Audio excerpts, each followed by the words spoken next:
అని ఎవరన్నారు? రాజ్యాధికారం కోసం కదా, రాజ్యాధికారం. రాజ్యాధికారం కోసం కదా. ఉమ్, నేను ఎందుకు ఇంత గర్వంగా నేను వచ్చినాను పార్టీ తరపున అంటే, మేము ఆల్రెడీ ఇక్కడ బీసీ మనకి ఎందుకు ఈ పోరాటాలన్నీ ముఖ్యమంత్రులు కావాలి, మాకు మంత్రిమండలిలో మేమే మా జనాభా ప్రకారం ఉండాలి, మేము వాళ్ళకు రిజర్వేషన్స్ ఇవ్వగలగాలి అని అనుకుంటున్నాం.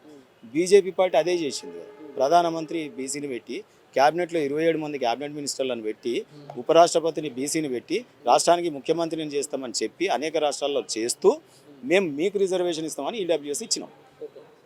ఆ స్టేజ్ తమిళనాడు లాగా, తమిళనాడులో కూడా అంతే, లోకల్ బాడీస్లో రిజర్వేషన్స్ ఓబీసీలు అడగరు, అక్కడ ఓసీలు అడుగుతారు. ఆ నమూనా ఇక్కడ బీజేపీ తెలంగాణలో తెస్తుంది. మరి అప్పుడు మాకు పోరాటాలు అవసరం లేదు, మాకు ఇంత యాతన అక్కర్లేదు, ఇన్ని ఈ కేసులు అక్కర్లేదు, రేపు ఇంత పెద్ద కష్టం అక్కర్లేదు. So that is BJP. ఈ మోడల్ని నేను ఈ దేశంలో మేము అమలు పరుస్తున్న దాన్ని రేపు తెలంగాణలో చూపించబోతా ఉన్నాం.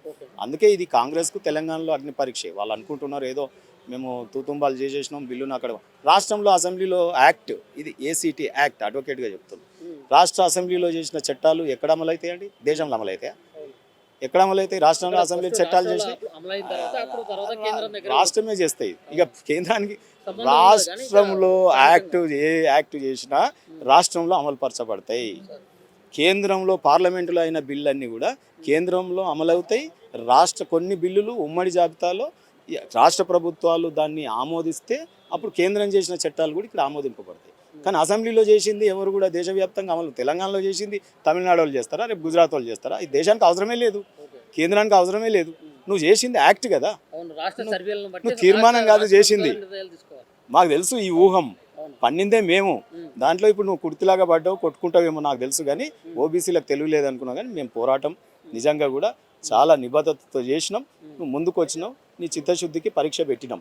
ఇవాళ 3 చట్టాలు రాష్ట్ర అసెంబ్లీ చేసింది, రాష్ట్రంలో అమలు పరచాలి. ఇది మా యొక్క డిమాండ్. ఇంకోటి, ఓబీసీల ఉద్యమాన్ని ఇక్కడ ఈ రాష్ట్రంలో నేను ఈరోజు కూడా చెప్తా ఉన్నా, ఈ 2 జాతీయ పార్టీల వల్లనే బీసీలకు లాభం జరుగుతుంది. ఇవాళ సరే ఏదో డమ్మి పోస్టా ఇంకో పోస్టా పీసీసీ ప్రెసిడెంట్ కాంగ్రెస్ చేసింది, మేము వస్తే ముఖ్యమంత్రి చేస్తామంటున్నాం. ప్రెసిడెంట్కి కూడా ఫీలర్స్ ఓబీసీఏ అవుతారు అనేది ఫీలర్స్ వస్తుంది. ప్రధానమంత్రి క్యాబినెట్లో 27 మంది. ఈ రకంగా 2 రాష్ట్రాల పార్టీలు ఓబీసీలకు రాజ్యాధికారంలో వాటా దక్కుతుంది. కానీ ప్రాంతీయ పార్టీ అయినటువంటి బీఆర్ఎస్తో పార్టీ ప్రెసిడెంట్ రాదు, జీవితకాలం పనిచేసిన, అందులో జీవితకాలం పనిచేసిన పార్టీ అధ్యక్షుడు కాలేము, ముఖ్యమంత్రి కాలేము, కనీసం వర్కింగ్ ప్రెసిడెంట్ కూడా కాలేము. రేపు క్యాబినెట్లో కూడా మేము కేంద్రం చేసినట్టు 27 మందిని ఇక్కడ ఆ పర్సంటేజ్ కూడా చెయ్యదు. కాబట్టి ఇక్కడ ఓబీసీలకు ఇక కాలం చెల్లిన పార్టీ బీఆర్ఎస్. ఓబీసీలు మొత్తం దాన్ని ఖాళీ చేసి ఈ ఉద్యమంలో రావాల్సిందిగా నేను కోరుతా ఉన్నాను. ఎందుకంటే మోసం జరుగుతుంది. ఓబీసీ బిల్లు పెట్టినప్పుడు ఈ ఆక్రోశం ఎందుకు నాకు అంటే, ఓబీసీ బిల్లు పెట్టినప్పుడు పార్టీ వర్కింగ్ ప్రెసిడెంట్ కేటీఆర్ ఏమో బైకాట్ చేస్తాడు, వాకౌట్ చేస్తాడు. మరి అదే తన చెల్లెలు ఏమో యూపీఎఫ్తో ఓబీసీల ఛాంపియన్గా నిలవాలని ఒకవైపు పంపుతాడు. అంటే కూతురును ఒకవైపు ఏమో ఓబీసీలని సైడ్ పంపుతావు, కొడుకునేమో బయటికి అసెంబ్లీ వాకౌట్ చేపిస్తావు.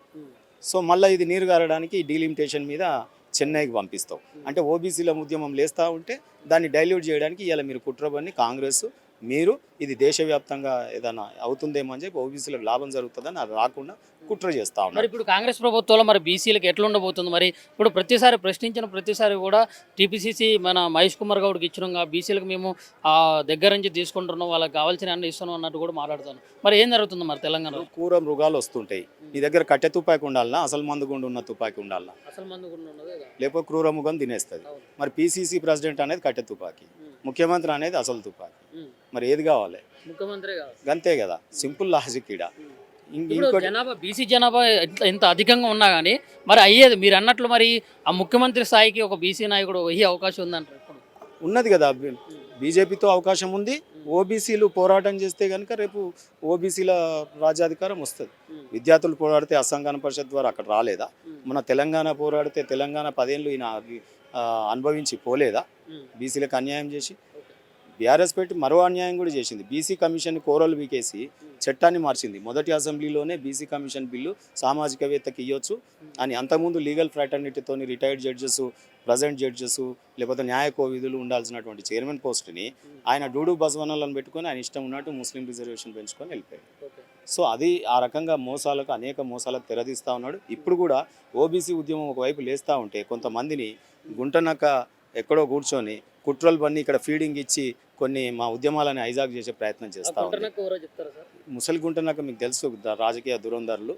నేనేమంటున్నా అంటే ఆయన ఓబీసీ ఉద్యమాన్ని హైజాక్ చేయాలి, ఇక్కడ రాష్ట్ర కేంద్ర ప్రభుత్వాలని కొంత ఇబ్బంది గురి చేయాలనే జరుగుతూ ఉంది. దాన్ని మేము ఛేదించుకొని ఓబీసీ ఉద్యమం ఏకీకరణతో ఎక్కడ కూడా అన్ని వర్గాలం కలిసి, అన్ని సంఘాలు కలిసి, అన్ని రాజకీయ పార్టీలో ఉన్నటువంటి ఓబీసీ ఎమ్మెల్యేలు ఎంపీలను కూడా కలిసి మేము పోరాటాన్ని ఉధృతం